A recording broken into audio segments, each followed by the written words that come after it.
Europe 1. Le grand direct de la santé avec toujours le docteur Marcel Ichou, Sabrina Philippe, Anne Cazobon et le docteur Jean-Michel Cohen, notre nutritionniste, qui n'est pas venu seul. Qui n'est pas venu seul, il est venu avec Marianne Quentin. Bonjour. Bonjour. Merci d'être en direct avec nous sur Europe 1. Vous êtes fromagère affineur, vous êtes au Champ de Mars à Paris, donc ça s'appelle la Maison Quentin, tout simplement chez vous. Vous êtes venu avec un plateau de fromage exceptionnel. On a mis ça sur les réseaux sociaux, j'ai mis ça sur mon Twitter, sur les Facebook, etc. Vous allez voir, c'est magnifique et c'est sur europe1.fr. On va parler avec vous des fromages de l'hiver. Tartiflette, raclette, fondue savoyarde. L'avantage de l'hiver, c'est que là, c'est la saison idéale pour consommer des plats délicieux. On va voir avec le docteur Jean-Michel Cohen si on peut manger de tous les fromages à volonté. Auparavant, c'est quoi les fromages de l'hiver ? D'abord, c'est les pâtes qui peuvent se garder. Donc le comté, les Mental, le Beaufort, c'est des fromages de garde, on appelle ça. Parce que toutes ces régions étaient très enneigées, il n'y avait pas de moyen vraiment de transport, et donc ils faisaient des gros fromages pour conserver l'hiver. Ah, c'est pour ça en fait. Bien sûr. Et lesquels se gardent en fait ? C'est ceux qui ont une pâte dure ou pas forcément ? Les pâtes dures se conservent bien évidemment très longtemps, puisqu'on a des comtés qui peuvent atteindre plus de 36 mois. Donc c'est vraiment des fromages de garde. Est-ce que si le fromage est dur, c'est qu'il est moins gras ? Non. En fait, plus il est dur, plus il est gras. Mais non. Si. Ah bon, mais moi je pensais que le gras ça ramollissait au contraire. Non, au contraire, faut des fromages qui s'abandonnent, du style camembert, Saint-Marcellin, Saint-Félicien, Mont-d'Or. Plus les fromages s'abandonnent, enfin plus ils sont crémeux si vous voulez, moins ils ont de gras. Docteur Cohen. Eh bien oui, parce que c'est un problème de concentration. Il faut rappeler qu'on fait du fromage avec du lait et en fait on coagule le lait et ensuite on l'égoutte puis éventuellement on l'affine. Plus il est dur, plus on a une forte concentration du lait et plus on a un taux important de calories et de graisse. Donc un fromage dur par exemple, le fromage que les Français adorent qui est le plus calorique, c'est un des fromages les plus caloriques, c'est le parmesan. C'est également en même temps un des plus concentrés en calcium. Donc il a un avantage, une riche concentration de calcium, un inconvénient, il est un peu plus riche que les autres. Et le camembert que les Français ont mésestimé est un produit qui fait entre 275 et 290 calories pour 100 grammes, c'est-à-dire, comparé au comté qui fait 400 calories, 30% en moins. Alors l'hiver, on adore faire des fromages fondus. Par exemple, parlons des fromages fondus. Qu'est-ce qu'il y a Qu'est-ce qu'on peut faire ? Alors, vous pouvez faire une fondue. Alors, il y a 2 types, même 3 types, même plusieurs types. On peut fondre n'importe quoi. Voilà. Alors, comme ça, on est clair. Mais un fromage mou de préférence, non ? Ah non, il faut des pâtes dures. Il faut des pâtes dures pour les faire fondre ? Alors, en Franche-Comté, par exemple, on fait la fondue avec le comté. Quand vous allez en Savoie, la fondue savoyarde, on essaye de mettre des fromages de la région. Donc, c'est ce que je vous ai apporté sur ce plateau. Alors, vous avez amené quoi ? Du comté, c'est un mauvais exemple, mais vous faites du Beaufort, de l'Emmental et de la tome d'abondance. Après, vous avez la fondue fribourgeoise avec du vacherin fribourgeois. Alors, le vacherin, c'est pas le fromage que nous, on a l'habitude d'appeler vacherin. Ouais. C'est un fromage qui ressemble un peu à la Petzel, qui pèse 5 à 6 kilos. Et alors, pour faire une fondue, c'est la température. Ça, c'est très important, parce que si vous mettez trop chaud, là, votre fondue est ratée. Un peu de vin blanc. Avant, on mettait du kirsch. Alors, moi, je trouve que ça n'a plus aucun... Oui, c'est un peu fort. Mais moi, je suis surpris de voir de l'emmental dans la fondue. Mais absolument, je pensais pas. parce que ça fait filer. Et c'est un fromage savoyard. Et moi, c'est un emmental grand cru. Vous avez emmental et emmental. C'est ça. Docteur Cohen, les fondus... C'est intéressant, mais ça fait super grossir, non ? Non, la seule problématique, c'est que dans les fondus, vous êtes moins capable d'apprécier la portion que quand vous vous servez en portion. C'est-à-dire, quand vous faites fondre un fromage, vous n'arrivez pas à l'apprécier. Alors, par exemple, quand vous m'avez expliqué, moi je connais Mme Quentin, l'exemple type de la tartiflette. Alors, il y a 2 stratégies. Il y a ceux qui vont faire la tartiflette diététique. Mais est-ce que c'est vraiment une tartiflette ? Alors qu'il faut des pommes de terre sautées, des oignons revenus et du reblochon, dont vous m'avez appris, Mme Quentin, qu'il faut le faire cuire avec la croûte au-dessus pour que le fromage fonde bien. Avec la croûte en dessous, pardon. Il a mal appris ça, il a croûte en dessous pour que le fromage fonde. Alors, mais quand vous prenez une tartiflette diététique, vous mangez plus de la tartiflette. Donc soyez gentils, coupez la portion en 2 et faites-vous plaisir avec une vraie tartiflette. Mais c'est quoi une tartiflette diététique ? Une tartiflette diététique, il y a des gens qui vont vous dire, au lieu de mettre un peu de crème fraîche et de faire revenir les pommes de terre dans de l'huile, prenez des pommes de terre bouillies, prenez au lieu des lardons fumés, prenez du jambon blanc, etc. Mais c'est plus une tartiflette, voilà. C'est comme les fromages allégés, si vous voulez. Alors, j'allais vous en parler, Marianne Quentin. Vous en pensez quoi des fromages allégés ? On voit ça qui fleurit. Chacun son mauvais goût.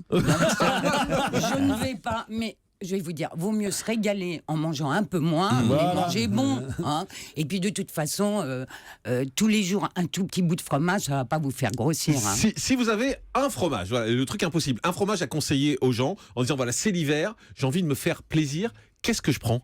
Alors, vous avez vu que je vous ai apporté un truffé de la Marne. Ah oui, ça. Alors là, c'est un fromage festif par excellence. Hein. Alors vous m'avez engueulé parce que je vous ai dit que j'adorais le brie aux truffes et vous m'avez dit oh non, pas le brie aux truffes. C'est-à-dire que c'est ce que je vous avais expliqué.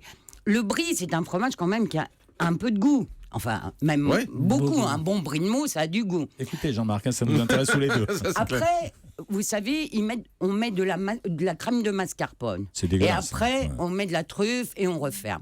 Donc, moi, j'ai goûté. Je trouve que, si vous voulez, la truffe est annihilée par le goût du brie de Meaux.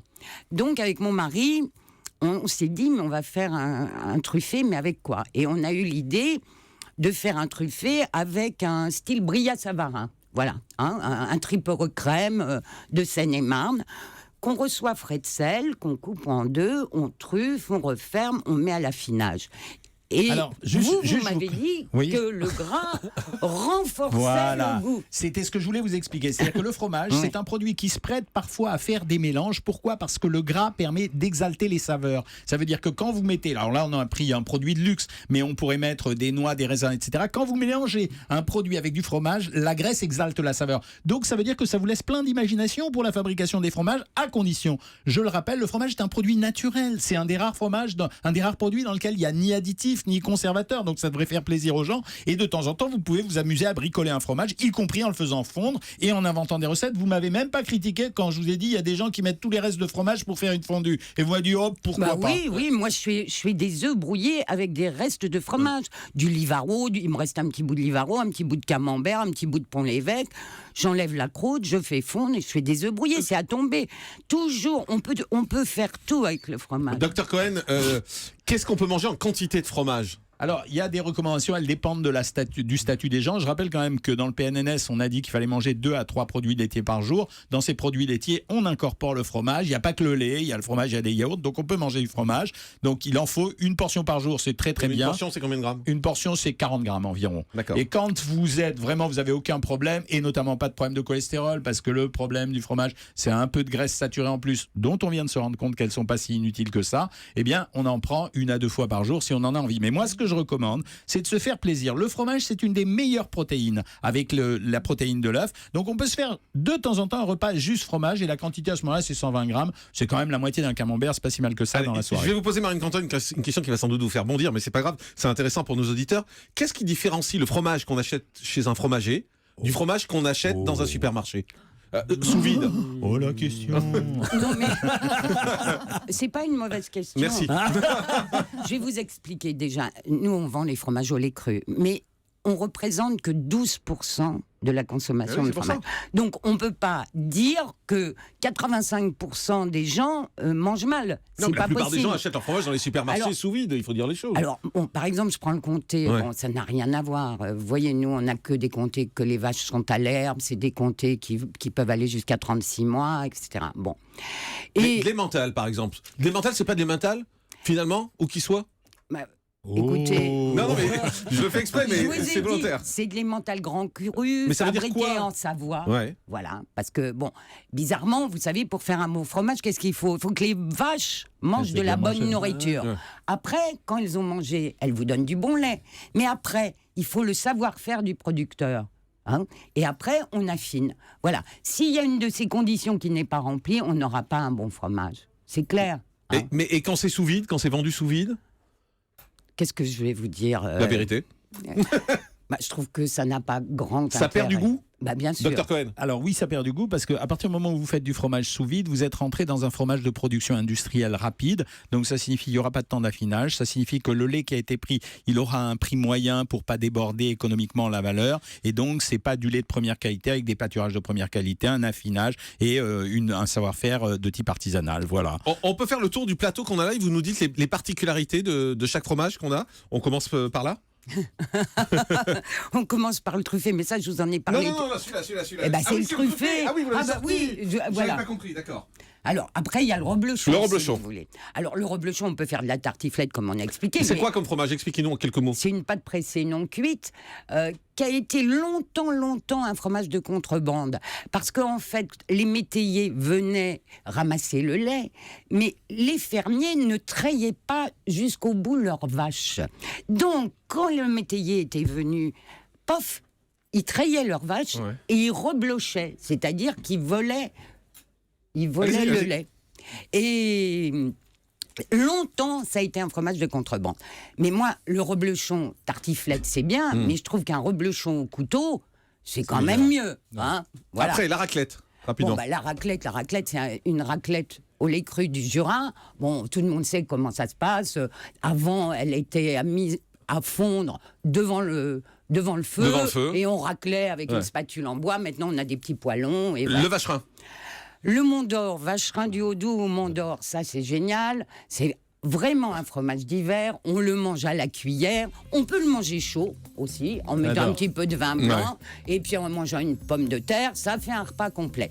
La tome d'abondance, c'est un fromage à manger au couteau ou à mettre dans votre fondue. Ah oui, ça va dans la fondue. Ça. L'emmental, on en a parlé. Et le comté. Le comté, vous faites une fondue co-comté et c'est top. Du comté, vous pouvez même mettre 2 millésimes dans le comté. C'est génial. Allez, merci beaucoup Marianne Quentin, fromageur raffineur. Vous êtes sur le Champ de Mars à Paris. Il y a le guide de l'amateur de fromage aux éditions Albin Michel. Et puis on vous retrouve également sur Facebook, sur Twitter. Il y a une application également de votre maison Quentin. Merci d'avoir été avec nous et surtout d'avoir amené tout ça.